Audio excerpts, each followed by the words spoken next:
don't play party rock anthem, okay? We're organised. So, VidCon, how are you doing tonight? Are you good? We need to ask, does anyone here know who we are? Don't be that guy that just presumes it. No, but in case you don't, I'm Phil. You did it the wrong way round. You had literally one job. Hi, my name is Dan. And my name is Phil. Well, hello, there we are, for anyone that doesn't know who we are. So you've introduced yourself as Daniel, though. Okay, ha ha ha, yeah, good one. I think that we're intimate enough as a group of people that you can just call me Dan. It's okay, I won't get offended. I feel like we're all as close to you. What can we shorten yours to? Well, I mean, I've got to think about stages. I tend to mess up on a stage. I've had one time where I had my fly on zip the whole time until a mum said, "We saw everything." I was like, oh no. You're in the danger zone, people down there, seriously. I did fall off the stage, so I've been told I can't go towards any of the edges. It's actually the shallow splash zone in the circle around the front here. Right, well, we were brought here today to be kind of like the wholesome community come together ends to the night. Because you know, Dan and Phil talking on the stage, casual, it's fun, good time. You say that describes it. I'd say it's going to be more of a horror story. So, some of you may have noticed that we tweeted that we were coming here about 2 days ago. Yeah. Did you notice that? So, how is it that no one saw us and we just arrived? We have something kind of terrible to admit. Something terrible happened. Are you saying my microphone? Oh! Is it bad? That's why I kind of like yours. Hello, everybody. I don't know. I have an underwater microphone here. There we go. Okay, well, we have something harrowing to admit. It might not be the fun, peaceful ending to the night that we were all expecting, but I think something that we know from our careers is that sharing our pain makes other people happy. So do you want to share with me? This is going to be like an exclusive story time with Dan and Phil. Hello, bloody hell. A bit of my inner Ron Weasley came out there. This is something that we'll never tell again, so this is an experience just between us and you. Let's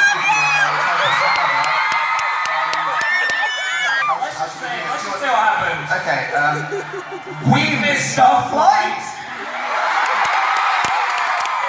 It is a miracle that we're even stood here right now and we have had the worst 2 days of our entire life, literally just now. It all started with a dream. Like any good Hollywood movie, a dream sequence that makes no sense. So I had a dream that Dan lost his passport. Which I never do because I'm incredibly organised. Yeah. That's not a very interesting dream. I mean, Benedict Cumberbatch was there riding on the back of a unicorn. I'm sure that that's just like a safe for work version of whatever was going on in your head that we probably don't know about. But that's how it started. Anyway, we woke up the morning of our flight.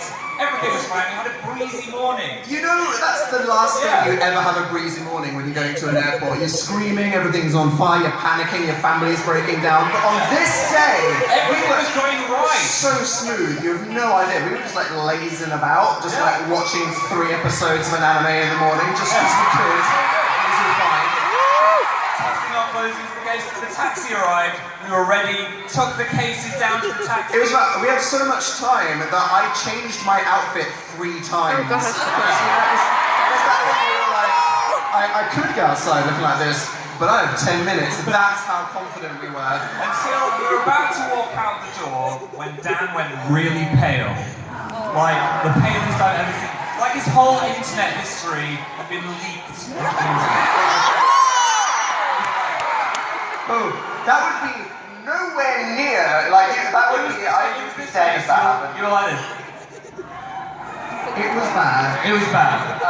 It turns out that I had lost my passport. At the exact moment. So it turns out, like, I was so confident that I was prepared and everything was fine that I just hadn't thought about my passport. Isn't that the first thing you think of? Well, I did okay, like everything was fine.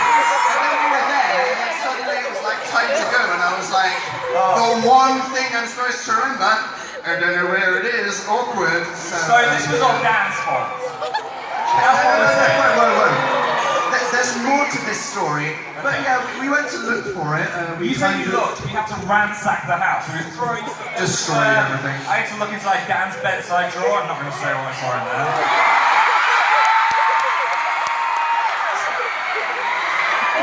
Whatever you're thinking, it's probably not as bad as what Phil saw. Like, honestly, I have no idea what I keep in there, seriously. But you know that there's places in your house that are like the surfaces where stuff goes, and it doesn't make sense, but they're just like the stuff places where if you've lost something, you're like, it's going to be on one of these, you know, the stuff pile. It places. wasn't on the stuff pile. It wasn't on the stuff pile. What do you do when it's not on the pile that the stuff would be on? Right. Yeah. Meanwhile, the taxi man is honking outside, he's blocking the traffic. I'm like, Dan, what are we going to do? He was What's going to happen? threatening to just leave without us, and we were doomed. And then suddenly, in that like sudden moment, I realized, oh wait, I changed my outfit 3 times. My passport was in a pair of jeans that is now in my suitcase in the run downstairs, and I get my suitcase out and I start looking for He it. was emptying his suitcase into the street. His boxer shorts were on the floor. Okay. They were clean, lovely underwear, a wonderful thing for any of the passers-by to notice. He was holding up the traffic. It was horrendously embarrassing, but no worries, we found it. Christ, We found our passport. Surely, plenty of time, we got in the car. Now this day, I'm sure you saw lots of British people being like, oh, it's really warm at the moment. Have you seen that? Like, okay, I know if you're from Phoenix, it's hotter than it is in England. But honestly, look at how pale Phil is, okay?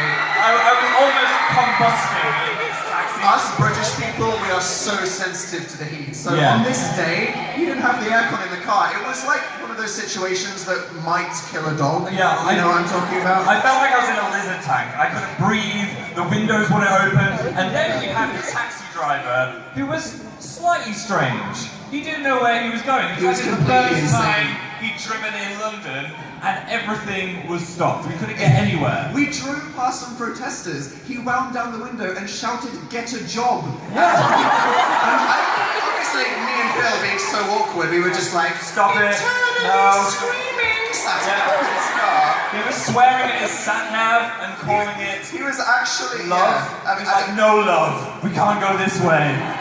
he said some bad things, like we can't repeat. What does he do to that sat-nav when we're not here? So it was a generally traumatizing, wow, Phil, situation. But it's okay, because when you book a car to take you to an airport, you allow plenty of time for the journey, don't you? So I was looking and I was like, we've got ages. Suddenly panicked. It had seemed, for some reason, we had left an hour later than we were supposed to on the car. Now, why was that? Why was the car booked an hour later than it's supposed to be? This is a good one, okay? I booked it in the wrong time zone. We got his pressure. British summertime, which is +1.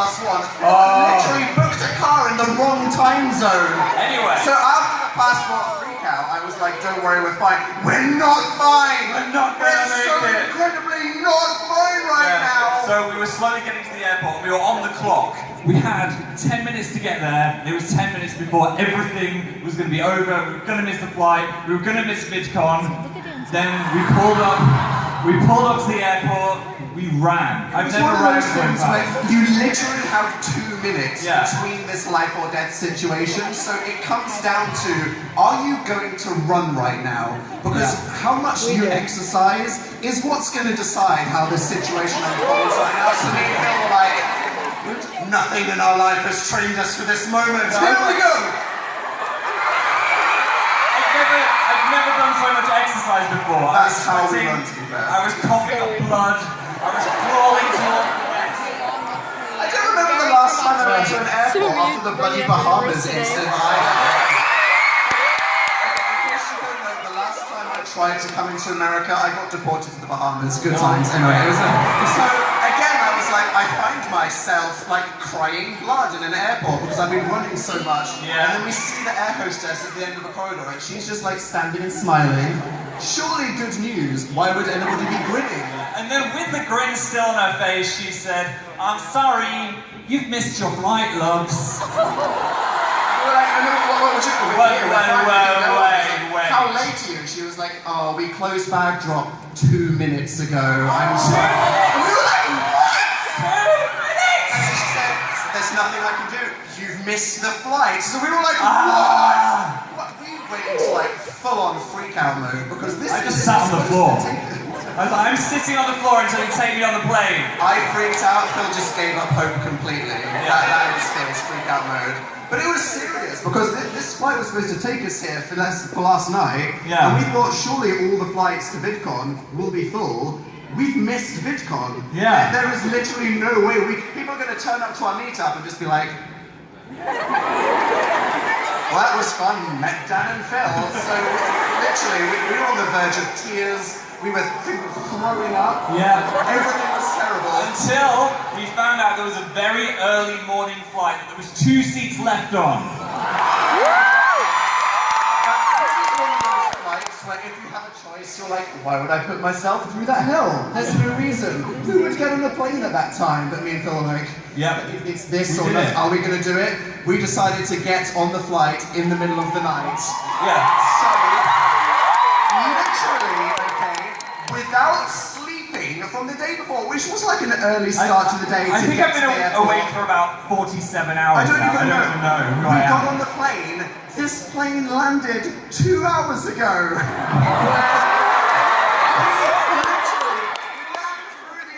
Got in the car, we're like, LA traffic, here we are for 3 weeks. Yeah. More internal screaming. Dan is still wearing the outfit he had on the plane. If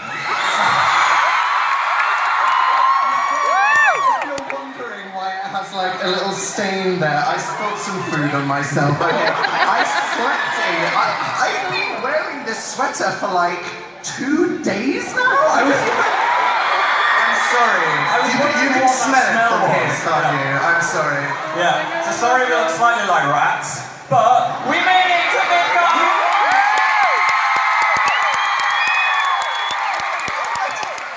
Wait, honestly, I don't know what you're thinking from this impression of us right now, but Phil, how do you feel physically in this moment? I feel like it was all your fault.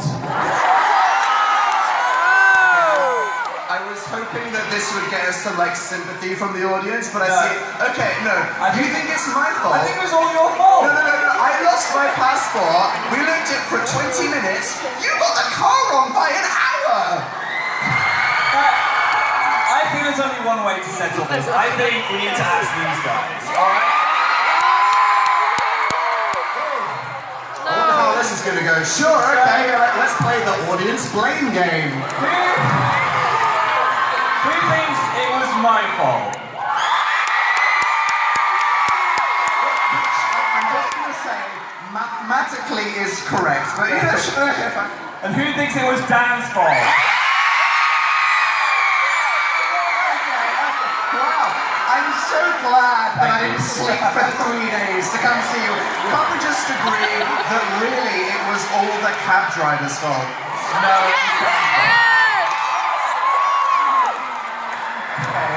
I mean, what can we learn from this? This was such a horrendous experience. There must be some kind of moral to the story. I think the moral to the story is always believe in Phil's dreams.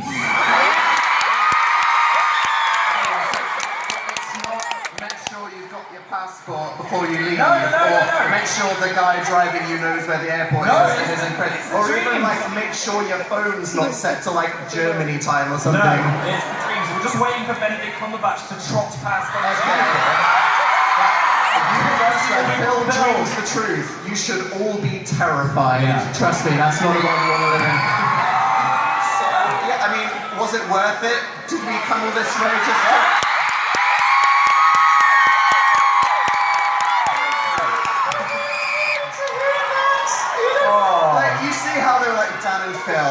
always so like wholesome and fun, and we're like, death, pain, and suffering!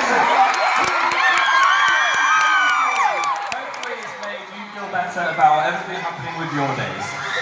Well, I think we've all learned something important here. We all feel better. We're just really glad that we got to come here and see all of you. It was definitely worth it. Amazing VidCon. Yeah, I hope